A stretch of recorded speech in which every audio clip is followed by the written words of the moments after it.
The shimmering portal spat Timmy onto the mossy floor with a sound like wet fabric ripping. He landed hard, the air knocked from his lungs, the scent of ozone clinging to him like a ghost. Tears welled in his eyes, but he blinked them back. The memory of the pulsating light, of his dog Buster barking on the other side, already fading into the surreal tapestry of a dream. He was surrounded by giant luminous mushrooms, their caps casting an eerie blue glow on the forest floor. Strange chirping insects, their exoskeletons shimmering with an iridescent sheen, flitted through the air. Fear, raw and primal, clawed at Timmy's throat. He was 8 years old, alone, and further from home than any human had ever been. Then he saw them. 3 figures, tall and slender, their skin a deep emerald green, their eyes large and black like polished obsidian.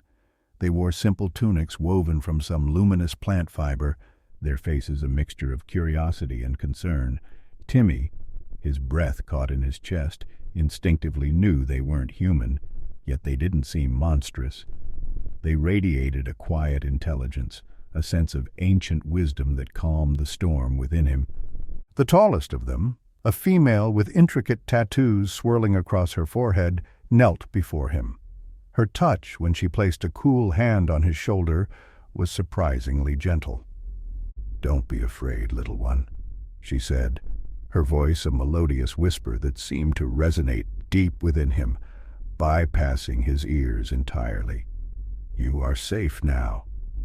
They called themselves the Sylvans, and their language, though initially alien, unfurled in Timmy's mind like a forgotten song.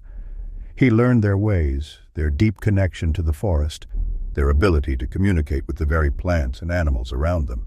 They named him Skyfallen, a constant reminder of his extraordinary arrival. Years melted away like snowflakes on a warm cheek. Timmy grew tall and strong, his skin tanned by the alien sun, his eyes reflecting the wisdom of the Sylvans. He learned to hunt with silent grace, to heal with herbs and whispers, to navigate the dense forest using the language of the trees. He learned their history, their ancient myths whispered around crackling fires, stories of beings of pure energy who roamed the cosmos, seeding life on fertile planets. One day, deep in the heart of the forest, Timmy stumbled upon it, another shimmering portal pulsating with the same eerie light he vaguely remembered. It called to him a siren song whispering of home, of a life he barely recalled. He returned to the Sylvan village, his heart heavy with a mixture of excitement and dread. He found the Sylvan elder, the female who had found him all those years ago, meditating beneath the giant moon petal flower. "I have found it," Timmy said, his voice hoarse with emotion. "A way back." The elder opened her eyes, her gaze piercing yet kind. "Do you seek answers, Skyfallen, or escape?" I don't know," Timmy admitted, his voice barely a whisper. "Part of me yearns for home, for the life I left behind. But this world, you are my family now." The elder smiled sadly. "The portal is a doorway, Skyfallen, not a judgment. It offers choices, not answers. The true question lies within your own heart." That night, as the twin moons bathed the forest in an ethereal glow, Timmy sat by the lake, his reflection staring back at him, a stranger with familiar eyes. He thought of his parents, their faces blurred by time, their voices a distant echo. He thought of Buster, his tail-thumping enthusiasm, a bittersweet memory. But he also thought of the Sylvans, their gentle wisdom, their deep connection to nature. He thought of the whispering trees, the bioluminescent flora, the symphony of the forest. This world, this strange, beautiful planet had become his home, the Sylvans his family. He looked up at the star-dusted sky, his heart aching with a profound sense of belonging and loss. He realized that the portal hadn't opened a doorway to another world, but to a truth within himself. He wasn't just Timmy, the lost boy. He was Skyfallen, the Sylvan hunter, the bridge between two worlds. And he knew with a certainty that resonated deep in his soul that he couldn't go back, not entirely. He belonged to both worlds now, a child of 2 stars, forever bound to the memories of a life lost and the love found in the embrace of the unknown. The next morning, Timmy stood before the portal, a small pouch of sylvan herbs hanging from his belt, a symbol of the world he had embraced. He reached out, his fingers brushing against the shimmering surface. He hesitated, a phantom memory of his childhood home flashing before his eyes, the smell of his mother's apple pie, the worn comfort of his father's armchair, the echo of Buster's happy barks. A single tear traced a path down his cheek, a silent farewell to a life unlived, a path not taken. Taking a deep breath, he turned away from the pulsating portal. His decision was made. He would stay not just for the Sylvans, but for himself. He was Skyfallen, a guardian, a bridge between two worlds. This wasn't an ending, but a beginning.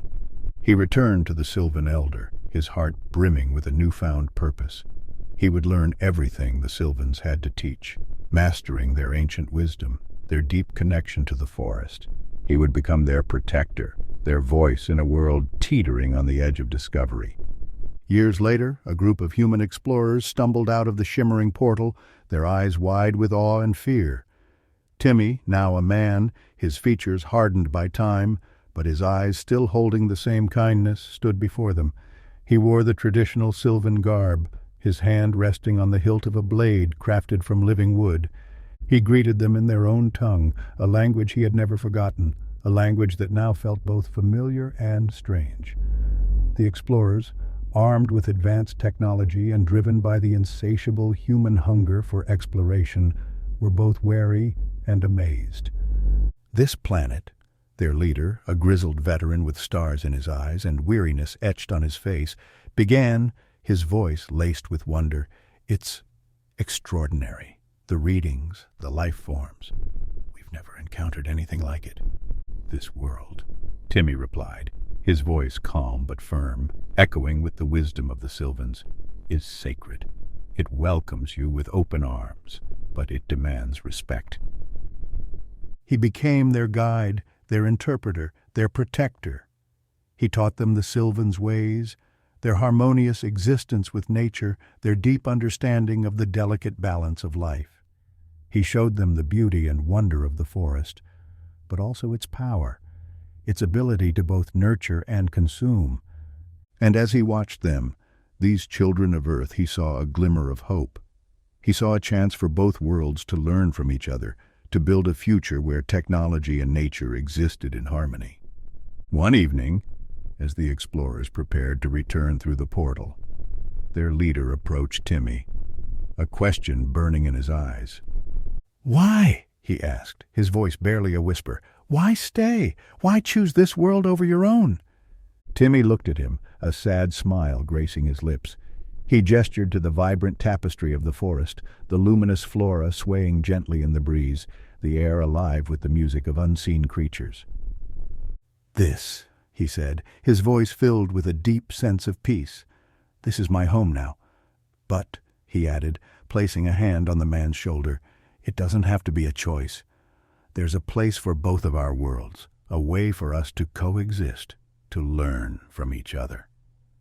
The explorer, his eyes filled with newfound understanding, nodded slowly. "I think I understand," he murmured. As the shimmering portal swallowed the explorers whole, Timmy felt a pang of longing, a bittersweet ache in his heart. But it was a different kind of longing now, not for what he had lost, but for a future where both his worlds could thrive. He was Skyfallen, the bridge between two stars, a testament to the enduring power of connection, the unexpected beauty found in the unknown, and the hope that bloomed even in the face of loss.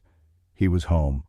The peace, like the morning mist clinging to the forest floor, proved to be ephemeral. It wasn't long before more portals ripped open the fabric of reality, disgorging not explorers but soldiers, their eyes hardened, their weapons gleaming with a cold metallic glint. They came with promises of prosperity, of sharing their advanced technology with the Sylvans. But Timmy saw through their veneer of benevolence. He'd seen that look before, the glint of greed in their eyes, the hunger for conquest disguised as progress. He tried to warn them, his words echoing the wisdom of the Sylvans, the delicate balance of nature, the folly of unchecked ambition. But the humans, blinded by their own sense of superiority, their belief in their right to conquer, wouldn't listen. The inevitable clash began with the roar of energy weapons tearing through the serenity of the forest. The Sylvans, their bodies painted with the bioluminescent sap of the moon petal flower, fought back with a ferocity that belied their gentle nature. To the humans' shock, the primitive tribe was surprisingly prepared. They wielded weapons that seemed to grow from the forest itself, their arrows tipped with glowing thorns that exploded on impact, their spears crackling with an unknown energy that sent shock waves through the ranks of the soldiers. Timmy, his heart torn between two worlds, refused to participate in the escalating violence. He retreated deep into the forest, seeking solace in the whispering trees, the silent wisdom of the ancient groves. But the war, like a wildfire fueled by greed and misunderstanding, spread through the forest, threatening to consume everything in its path. The air, once alive with the music of life, now crackled with the stench of ozone and burning vegetation. One day, as Timmy knelt by a hidden spring, the ground trembling with the distant rumble of battle, a group of human soldiers stumbled upon his sanctuary. Their eyes, hardened by combat, widened in recognition. "It's him," one of them gasped, his voice a mixture of awe and accusation. "The alien, the one they call Sky Fallen." Their leader, a young captain with fear etched on his youthful face, pointed his weapon at Timmy. "You," he spat, his voice trembling with fear and anger. "You betrayed us. You sided with these savages." Timmy, his heart heavy with sorrow, rose to his feet, his hands raised in a gesture of peace. "There is no betrayal," he said, his voice echoing with the calm strength of the forest. "Only choices made in the name of survival, of protecting what is sacred." He tried to reason with them, to explain the Sylvans' ways, their deep connection to the forest, their right to exist. But his words fell on deaf ears, drowned out by the deafening roar of an energy cannon. The blast, a blinding flash of light and energy, ripped through the trees, throwing Timmy back against the trunk of a giant moon-petal flower. He lay there, dazed, his ears ringing, the air thick with the smell of burnt earth and ozone.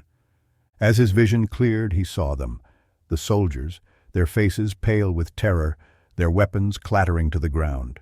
They were staring beyond him, their eyes fixed on something behind him, something that filled them with primal fear. Slowly, painfully, Timmy turned, and then he saw it. The moon-petal flower, bathed in the eerie glow of the pulsating portal that had just ripped open behind it, its petals unfolding, revealing not a blossom, but a weapon. The weapon resembled nothing the humans had ever seen. It pulsed with the strange energy that thrummed through the veins of the planet itself, a living weapon, beautiful and terrifying in equal measure. Its form, vaguely reminiscent of a flower, unfurled further, revealing a shimmering core of pure energy. The soldiers, their technological superiority suddenly meaningless in the face of this raw, primal power, stumbled back in awe and terror. The young captain, his face ashen, lowered his weapon, his bravado replaced by a raw, primal fear. Timmy, still reeling from the blast, slowly rose to his feet. He felt a strange connection to the weapon, a resonance deep within his soul, as if the forest itself was channeling its power through him. He turned towards the soldiers, his face etched with a newfound authority. Gone was the boy caught between two worlds. In his place stood Sky Fallen, the protector, the bridge, now the voice of the forest itself. "I warned you," he said, his voice resonating with the quiet power of the weapon behind him. "This world deserves your respect, not your conquest. I was once part of your kind when I was young. Now I have seen wiser ways. These people, the ones you call aliens, are my kin now. You have brought this upon yourselves." He raised his hand and the forest responded. The air crackled with energy, the trees themselves seeming to lean in, their branches reaching out like grasping claws. The soldiers, trapped in the grip of a power they couldn't comprehend, could only watch in mute terror. "Leave," Timmy commanded, his voice echoing through the ravaged clearing, "and tell your kind what you have witnessed here today. This world he gestured to the vibrant, pulsating weapon, is not yours to conquer. Go back through your portals and never return. The soldiers, their arrogance shattered, needed no further urging. They scrambled back through the pulsating portal, their retreat as chaotic as their arrival. The portal, its purpose served, winked shut, leaving behind an eerie silence. In the aftermath of the battle, the Sylvans gathered around Timmy, their faces a mixture of awe and gratitude. The Sylvan elder, her emerald eyes shining with respect and affection, placed a hand on his shoulder. "Skyfallen," she said, her voice filled with emotion, "you have saved us. You have shown them the true power of this world, the folly of their greed." Timmy, humbled by her words, looked around at the faces of the Sylvans, his heart swelling with a profound sense of belonging. He had found his true home, his purpose. The elder, her face etched with the wisdom of ages, stepped back. "The time has come," she announced, her voice echoing through the clearing, "for Skyfallen to lead us, to guide us into this new era." And so it was that Timmy, the boy who had fallen from the sky, became the leader of the Sylvans. He guided them with wisdom and compassion, teaching them to harness the power of the forest while respecting its delicate balance. He became a legend, a whisper in the rustling leaves, a testament to the unexpected hero found in the heart of a lost child. The portal, a scar in the fabric of reality, remained closed. The humans, chastened by their encounter with a power they couldn't comprehend, heeded Timmy's warning. The planet, once on the brink of invasion, was safe, protected by the boy who had become a bridge, a guardian, a legend. He was Skyfallen, and this was his world now.